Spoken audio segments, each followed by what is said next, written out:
Four major announcements that just hit the wire today. I have all the details and what you need to know right here in the video, so let's get right into it. Alright, now last week I was out in a separate video talking about how the administration was going to be coming out declaring monkeypox as a new public health emergency. Well, last week it never happened, but guess what happened today? Yep, you're right, they declared monkeypox as a new public health emergency here in the United States. Now this is the second public health emergency that we now have in place, one for COVID and one for monkeypox, which by the way, the one for COVID currently is going to be expiring on October 13th, but the one for monkeypox, I did not necessarily see an expiration date on it. So kind of interesting how they came out and did this yet again today, which by the way, as of right now, there are 6,600 cases of monkeypox in the United States, which is also interesting because just a couple months ago, there were like 3 cases across the entire United States. Now there are over 6,600.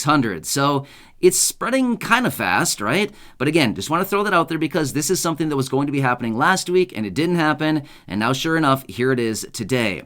Now next, let's quickly talk about the Inflation Reduction Act. Remember this one? This is the $433 billion reconciliation bill that the Senate is currently working on right now that was crafted between Chuck Schumer and Joe Manchin. Well, here's a couple things because we've been seeing some new reports coming out about this and some new data being released showing that maybe this bill is not exactly what it's turning out to be. So some new information coming out on this thing is actually showing that it's not exactly going to be lowering inflation, but rather it's going to be increasing inflation. Just what we all need right now, right?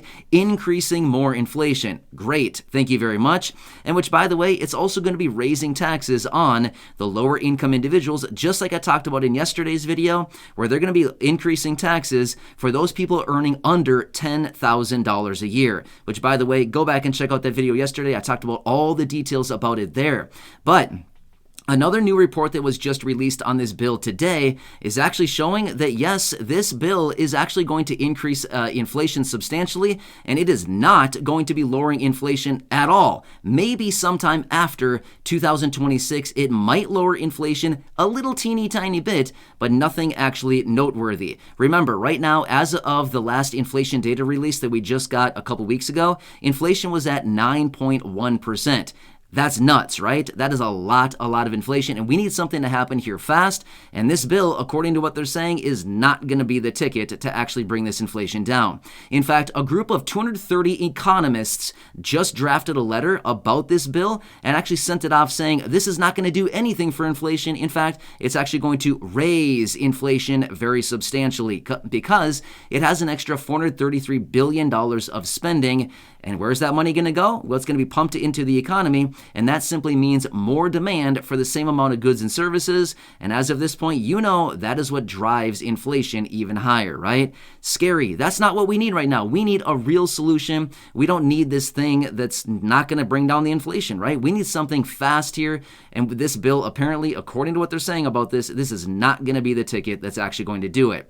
Now, on this same note, it was also released that some of the big tax increases in there for high income and high net worth individuals has been taken out of the bill. So some of those provisions within this bill were actually going to be raising taxes on high net worth individuals, high income individuals, as well as closing a couple other loopholes out there for the high income and the high net worth individuals. Well, some of those has been taken out. So they're starting to whittle this thing down already. And again, they are anticipating this bill to bring in about $739 billion of extra revenue, as in through tax enforcement and through higher taxes on individuals, well, and corporations as well. But again, it looks like they're already taking some of that out of the bill as well already. So again, we'll have to see here what happens to this bill, but we are right down to the wire on this thing. If they're going to get it done, they got to get it done like relatively quickly here. And if they're not going to, well, they still do have a little bit more time here. They have until the end of September. September 30th is the end of the fiscal year, and that's when they need to get a reconciliation bill done. So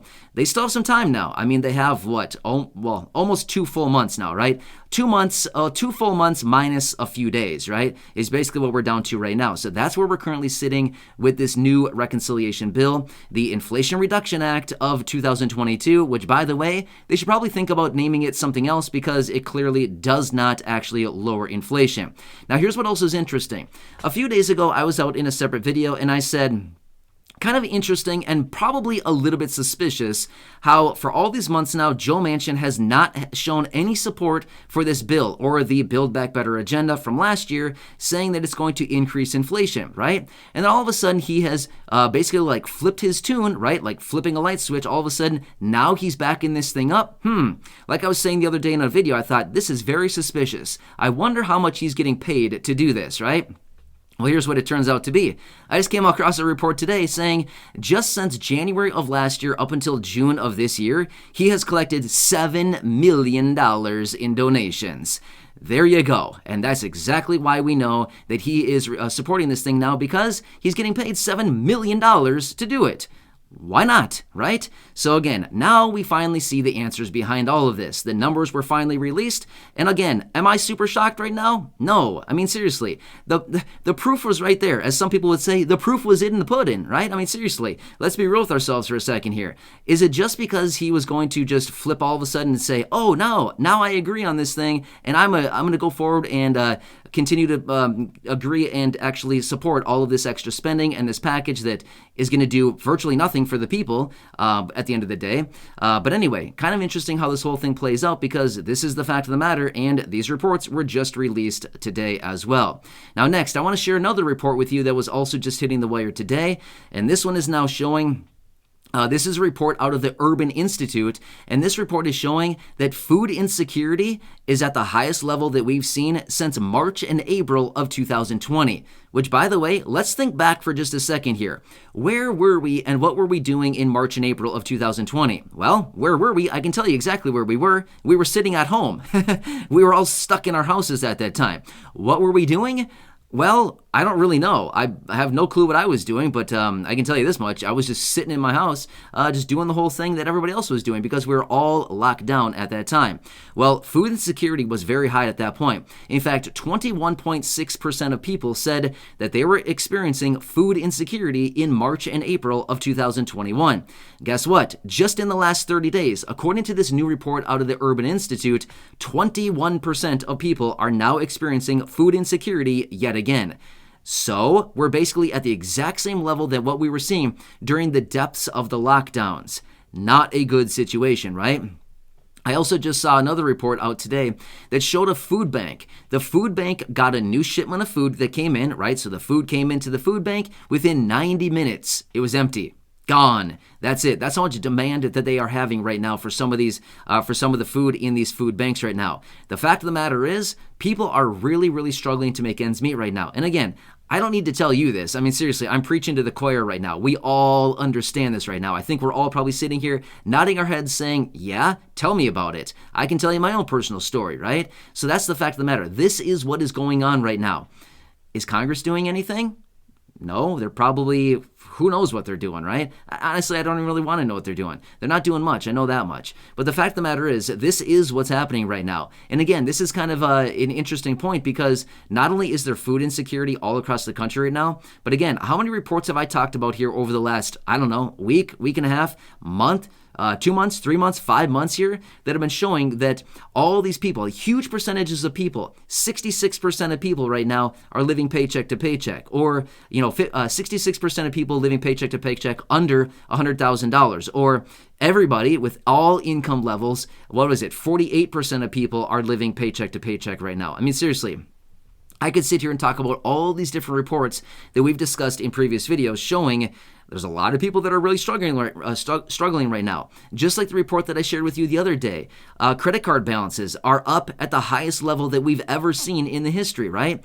Just in the last year alone, we've added 13% more debt to credit cards, right? So credit card debt is sitting at $890 billion as of a report just a couple days ago. Record debt here in the United States between us, the consumer, over $16 trillion in debt. I just talked about that full report a couple days ago. I mean, the painting's on the wall. What is everybody missing here? I mean, obviously, all of us here in this community, we clearly see the painting on the wall, right?